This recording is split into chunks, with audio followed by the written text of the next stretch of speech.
Hello students. आज के lecture में पढ़ेंगे स्ट्रक्चरल आइसोमेरिज्म। इसी को कॉन्स्टिट्यूशनल आइसोमेरिज्म भी बोला जाता है। लेट अस सी, सबसे पहले आइसोमेरिज्म है क्या और इस वर्ड को हम समझते हैं, क्योंकि वर्ड को समझने के बाद ही आपको पूरी फील आएगी कि आइसोमर होता क्या है।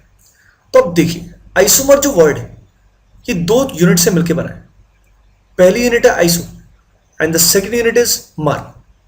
आइसो का मीनिंग होता है सिमिलर और मर का मतलब होता है यूनिट। तो आइसोमर का मीनिंग क्या हुआ students? Similar unit. And what is isomerism? Isomerism is study of similar units.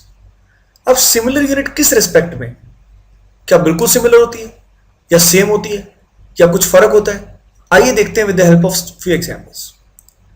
ये हमने यहाँ पे 4 आइसोमेरिक पेयर्स लेफ्ट साइड में लिए और 3 आइसोमेरिक पेयर राइट साइड में लिए। आइए देखते हैं ये आइसोमर हैं तो इनकी क्या प्रॉपर्टीज सेम है और क्या प्रॉपर्टीज डिफरेंट है। सबसे पहले नोटिस करते हैं सबका मॉलिक्यूलर फॉर्मूला। अगर आप नोटिस करें, ये 4 कार्बन का और इन चारों कार्बन का मिला के जो मॉलिक्यूलर फॉर्मूला आएगा दैट विल बी C4H10। यानी आइसोमेरिक पेयर जो होते हैं स्टूडेंट्स, हमने ऑब्जर्व किया उनका मॉलिक्यूलर फॉर्मूला क्या होता है? सेम होता है। पहली प्रॉपर्टी हमने ये ऑब्जर्व की। अब हमने देखा इन दोनों में कुछ फर्क भी है, there is some difference as well. तो नोटिस कीजिए ये डिफरेंस क्या है। पहले केस में चारों कार्बन लाइन में एक साथ है, तो इसकी पेरेंट चेन का जो साइज है वो कितना है? 4 है। और अगर इस केस में हम देखें, राइट साइड में हम देखें, तो पेरेंट चेन का जो साइज आएगा वो कितना आएगा? 3 आएगा। यानी दोनों में जो डिफरेंस है वो स्टूडेंट किस चीज का है? वो है साइज ऑफ पेरेंट चेन।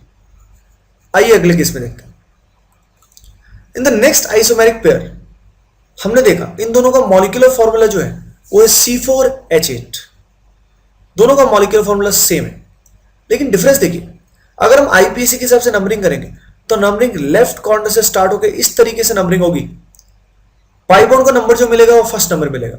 लेकिन अगर मैं राइट केस में नंबरिंग करता हूं तो स्टूडेंट्स पाई बॉन्ड को कौन सा नंबर मिलेगा? 2 नंबर मिलेगा। यानी दोनों जो पाई बॉन्ड है इनकी पोजीशन चेंज हो रही है। तो डिफरेंस किस प्रॉपर्टी में हुआ स्टूडेंट्स? पोजीशन। किसकी पोजीशन में? पाई बॉन्ड की पोजीशन। अगला केस देखते हैं।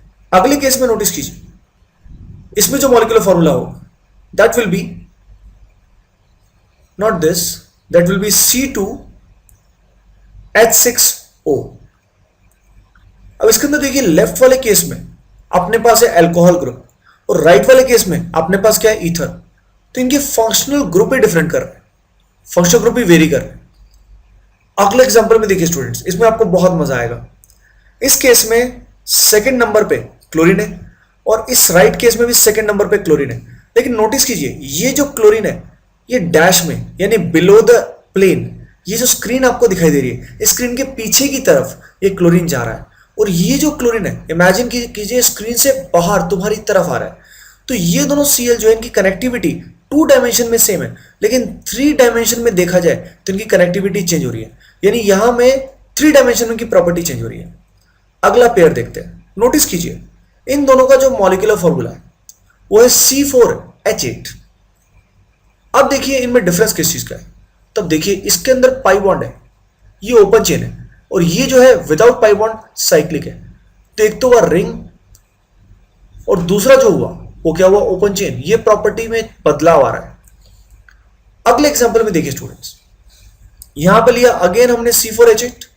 इसके 2 पॉसिबल स्ट्रक्चर हमने देखे। कनेक्टिविटी एसएस 2 डायमेंशन में सेम है। दोनों का ही जो नाम आएगा स्टूडेंट्स वो आईपीएसी के हिसाब से आएगा 2-ब्यूटीन। लेकिन नोटिस कीजिए, पहले केस में ये मिथाइल और ये मिथाइल, ये दोनों मिथाइल सेम साइड लाई कर रहे हैं, और अगले केस में ये दोनों मिथाइल इस पाई बॉन्ड के अपोजिट साइड लाई कर रहे हैं। यानी 3 डायमेंशन में इन एटम्स की कॉन्फ़िगरेशन, अरेंजमेंट चेंज हो रही है। तो अगेन 3D में डिफरेंस आ रहा है। नेक्स्ट एग्जांपल लेते हैं स्टूडेंट्स। इस एग्जांपल में मॉलिक्यूलर फॉर्मूला इज C4H10O। अब देखिए, पहले केस में it is alcohol and in the second case also it is alcohol, लेकिन इसकी पोजीशन अगर देखें आईपीएसी नंबरिंग के हिसाब से वो चेंज हो रही है। तब नोटिस कीजिए ओवरऑल हो क्या रहा है। ओवरऑल हर एक आइसोमर में पहला कंडीशन क्या होगा? दे must have same molecular formula, उनका मॉलिक्यूलर फॉर्मूला सेम होना चाहिए, बहुत इंपॉर्टेंट कंडीशन है। अगर मॉलिक्यूलर फॉर्मूला सेम नहीं है तो वो आइसोमर हो ही नहीं सकते।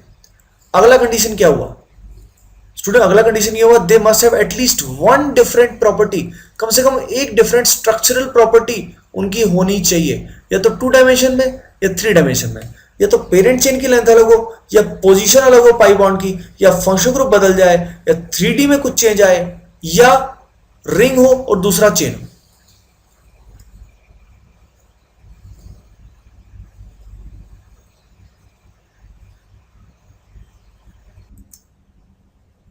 आइए स्टूडेंट्स, अब देखते हैं ये जो आइसोमर्स हैं ये कितने टाइप्स के होते हैं। How many types of isomers are there? ये 2 तरह के होते हैं broadly they are of 2 types. One is structural, जिसको कॉन्स्टिट्यूशनल भी बोलते हैं, and second one is stereo. Stereo हम फर्दर वीडियोज में पढ़ेंगे। इस पर्टिकुलर लेक्चर में हमारा फोकस होगा स्ट्रक्चरल आइसोमर्स का। ये वो आइसोमर्स हैं जिनमें स्ट्रक्चर का डिफरेंस होता है, एटलीस्ट एक स्ट्रक्चरल प्रॉपर्टी का डिफरेंस आता है। वो structural property can be parent chain, और इट कैन बी पोजिशन, और it can be functional group, और few more. On this basis कि भाई प्रॉपर्टी कौन सी डिफरेंस हो रही है, उस बेसिस पे they can be chain isomers, they can be positional, they can be functional, metamer, ring chain, as well as tautomer. ये जो वर्ड है टोटोमर, इसको अपन अलग से एक वीडियो में पढ़ेंगे, ये थोड़ा सा डिटेल में पढ़ते हैं। तो इसलिए अभी अपना फोकस होगा chain, position, functional, metamer and ring chain isomers में। तो आइए स्टूडेंट्स देखते हैं चेन आइसोमर में क्या होता है। सबसे पहले वाले केस में मैंने चेन आइसोमर्स के बहुत सारे एग्जांपल्स लिए। पहले एग्जांपल पे फोकस कीजिए। नोटिस कीजिए ये हमने लिया है ब्यूटेन। इसमें जो पेरेंट चेन है इसमें कितने कार्बन एटम्स हैं? There are 4 carbon atoms. और अगले केस में देखिए कितने कार्बन एटम्स हैं पेरेंट चेन में? There are 3 carbon atoms. तो पेरेंट चेन की लेंथ क्या हो रही है? चेंज हो रही है। तो चेन आइसोमर्स में स्टूडेंट्स किस बात का डिफरेंस होता है? पेरेंट चेन लेंथ का। पेरेंट चेन की लेंथ क्या होनी चाहिए? अलग होनी चाहिए। अगर वो अलग है they are chain isomers. Let us take another example. अगले एग्जांपल में पेंटेन, ये एग्जांपल और ये तीनों आपस में चेन आइसोमर है। नोटिस कीजिए पहले केस में जो पेरेंट चेन का साइज है वो कितना है? कितने कार्बन इसमें लाई कर रहे हैं? 5 कार्बन। अगले केस में देखिए कितने कार्बन लाई कर रहे हैं पेरेंट चेन में? Total 4 carbon. और अगले केस में पेरेंट चेन में कितने कार्बन है? 3 कार्बन। तो आपने देखा टोटल कार्बन तो सेम है, लेकिन पेरेंट चेन के कार्बन जो आ रहे हैं they are different. Next case में देखिए स्टूडेंट्स, इस केस में जो पेरेंट चेन है इसमें टोटल कार्बन आ रहे हैं 4, और अगले केस में पेरेंट चेन में कितने कार्बन आ रहे हैं? 3 कार्बन आ रहे हैं। So they are chain isomers. Next case, इस पर्टिकुलर साइक्लिक स्ट्रक्चर में there are total of 6 carbon atoms, और इसकी जो पेरेंट चेन होगी स्टूडेंट्स इसमें होंगे टोटल 5 कार्बन एटम्स। अब एक बात बताइए, क्या ये और ये चेन आइसोमर्स हैं? Are they chain isomers? No, इनकी पेरेंट चेन की लेंथ अलग है, पर नोटिस कीजिए इन दोनों का मॉलिक्यूलर फॉर्मूला भी अलग है। तो टोटल एटम्स सेम होने चाहिए, मॉलिक्यूलर फॉर्मूला सेम होना चाहिए, तभी आइसोमेरिज्म क्या होगा? वैलिड होगा। अदरवाइज उसके बारे में बात करना गलत है। नेक्स्ट जो टाइप का आइसोमर्स है स्टूडेंट्स वो क्या है? Position isomers. इसके अंदर क्या होता है?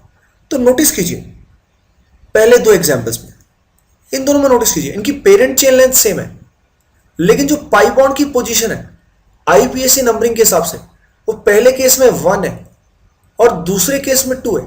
तो पाई बॉन्ड की पोजीशन चेंज हुई। पर आपने पहला कंडीशन देखा, ऐसे केस में पेरेंट चेन की लेंथ जो होती है इट मस्ट बी सेम, वो सेम होनी चाहिए, क्योंकि अगर वो अलग हो गई तो they will be chain isomers. अगले केस में देखते हैं।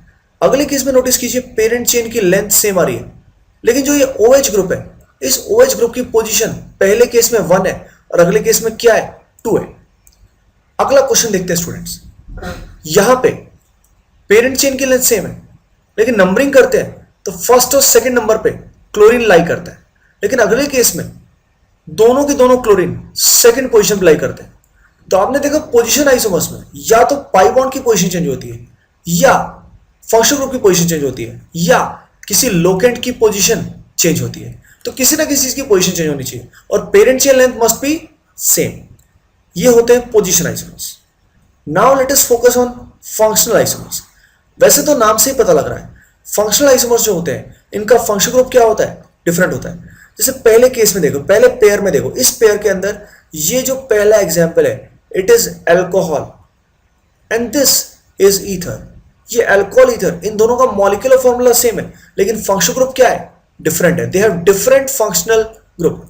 सिमिलरली अगले केस में ये जो एसएच है इसको बोलते हैं अपन लोग थायोल, और ये जो होता है इसको अपन बोलते हैं थायो ईथर।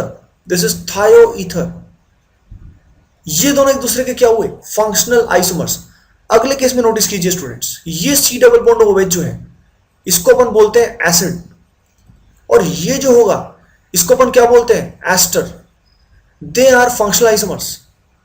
नेक्स्ट केस में देखिए, ये दोनों के दोनों में same number of carbon atoms, 7 carbon atoms यहां पे और 7 यहां पे, सेम नंबर ऑफ ऑक्सीजन।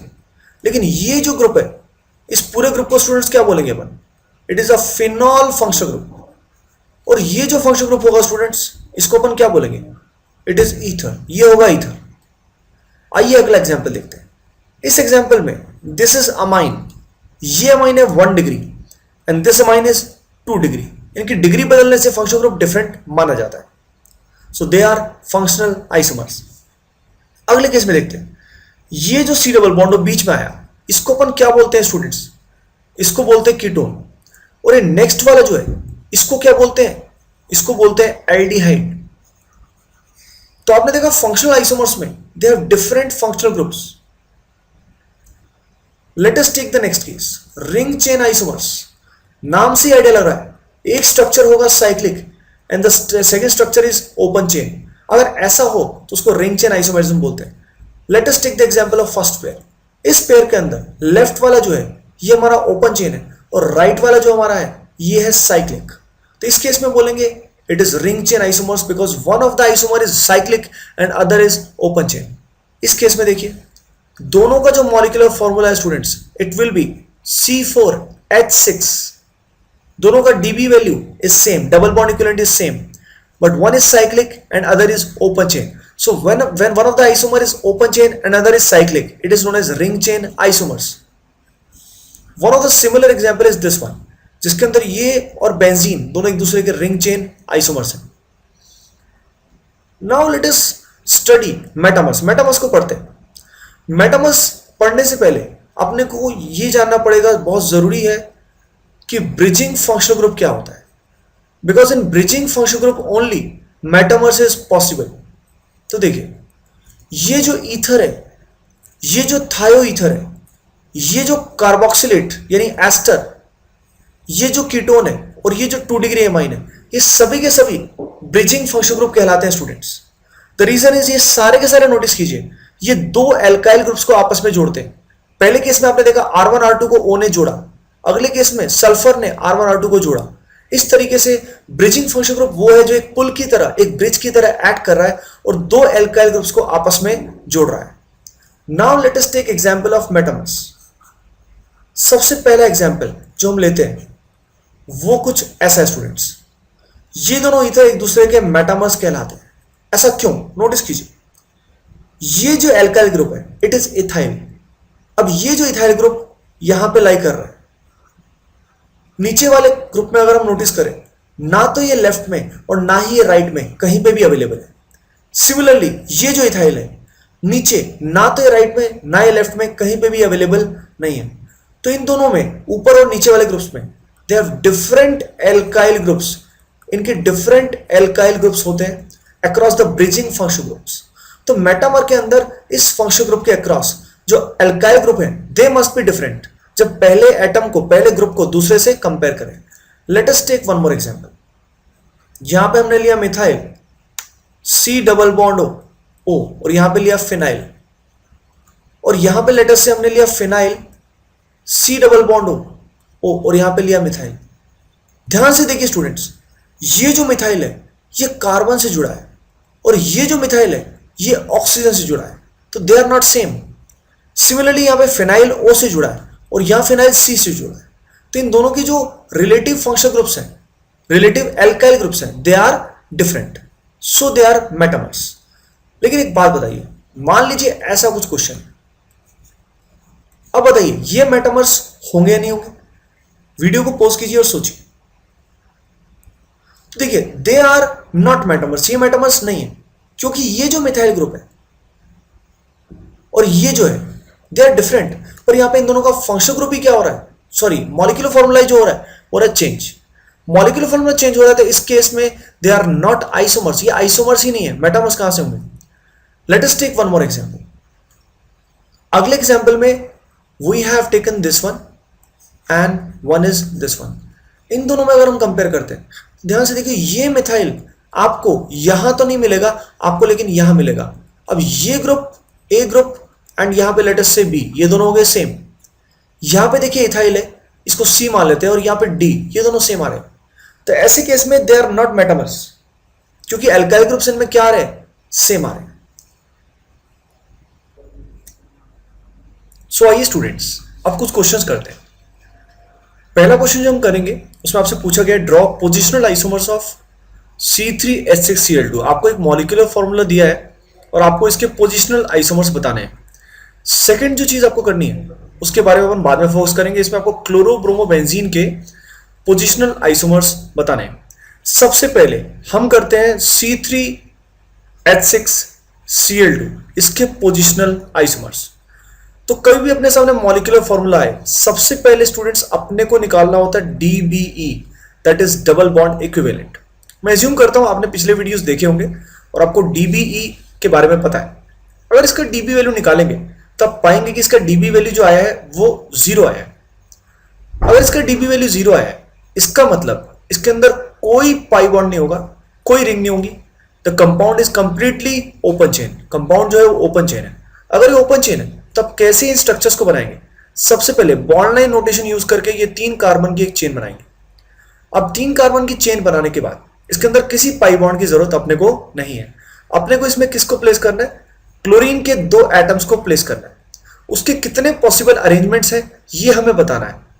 तो एक पॉसिबिलिटी क्या होगी, दोनों क्लोरीन पहले एटम पे आएंगे, यानी आईपीएसी के हिसाब से इनकी नंबरिंग होगी 1-1। अगली पॉसिबिलिटी क्या होगी स्टूडेंट्स, ये दोनों हेलोजन जो होंगे ये एडजेसेंट पोजीशन पे लाई करेंगे, यानी इसको बोलेंगे 1-2 पोजीशन। अगली पॉसिबिलिटी क्या है, ये दोनों क्लोरीन सेकंड कार्बन पे भी हो सकते हैं, तो इसको बोलेंगे 2-2।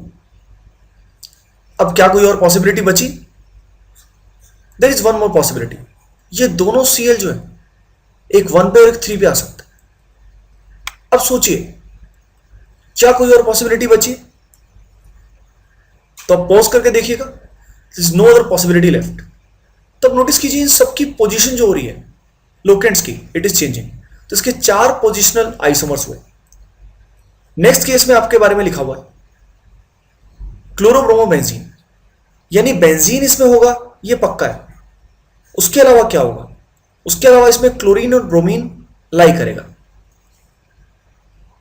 अब वो कैसे आएंगे, उनकी रिलेटिव पोजीशन हम चेंज करते हैं। जैसे एक क्लोरीन को हमने यहां पे फर्स्ट पोजीशन पे लगाया तो दूसरा इस पोजीशन पे नहीं आ सकता, क्योंकि कार्बन यहां पे 4 बॉन्ड ही बना सकता है जो ऑलरेडी बना चुका है।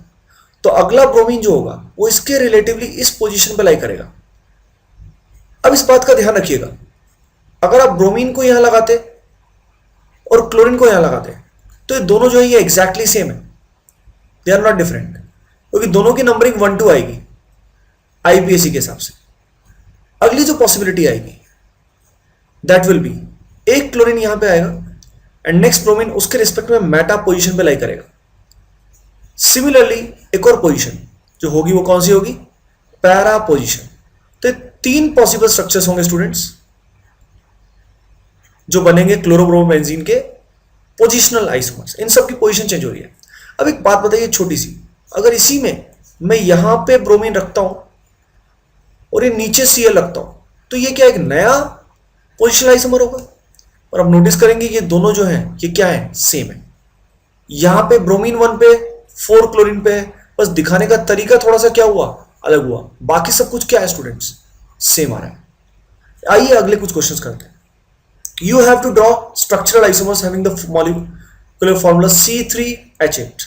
मैंने क्या बोला, सबसे पहले आपको निकालना है इसका डबल बॉन्ड इक्विवेलेंट, ये जानने के लिए कि मॉलिक्यूल के स्ट्रक्चर की कितनी पॉसिबिलिटी होगी। इसका डीबी वैल्यू निकालेंगे आप तो पाएंगे इट इज 0। यानी structure is completely open chain, इसमें कोई रिंग कोई पाई बॉन्ड पॉसिबल नहीं है। अब इसमें 3 कार्बन की एक ही पॉसिबिलिटी है, या तो ये या ये, दोनों एक ही बात है। तो एक ही आइसोमर इसमें पॉसिबल है, ओनली वन। अगले केस में देखते हैं C4H8। ऐसे केस में डीबी निकालेंगे आप तो डीबी वैल्यू 1 आएगा। अगर डीबी वैल्यू 1 है तो एक पॉसिबिलिटी क्या होगी स्टूडेंट्स, या तो इसमें पाई बॉन्ड है लेकिन रिंग नहीं है, या पाई बॉन्ड नहीं है इसके अंदर रिंग है। तो let us take the first case, जब इसमें पाई बॉन्ड है लेकिन रिंग नहीं है। तो स्टार्ट करते हैं सबसे लंबी चेन से। हमने 4 कार्बन लिए, उसके बाद हमने 3 कार्बन लिए और मिथाइल को बीच में प्लेस किया। अब पाई बॉन्ड को आप कहां प्लेस कर सकते हैं, इस कॉर्नर पे या मिडल में। अगर मैं इसको यहां प्लेस करता हूं तो एक ही बात होगी। इस केसेस में पाई बॉन्ड को मैं किसी भी प्लेस करूं एक ही बात होगी। तो यहां पे 3 पॉसिबिलिटीज हमने बनाई। अगर मुझे रिंग बनानी है तो 4 कार्बन की सबसे बड़ी रिंग कौन सी बन सकती है, ये बन सकती है। फिर हम 4 से आएंगे 3 कार्बन पे। 3 कार्बन पे एक मिथाइल बचेगा, उसको हम यहां प्लेस करेंगे। तो टोटल स्ट्रक्चर नोटिस कीजिए कितने पॉसिबल हुए, 5 स्ट्रक्चर्स। अगला एग्जांपल हमारा जो है, it is a very nice example. इसमें मॉलिक्यूलर फॉर्मूला है C4H7Cl।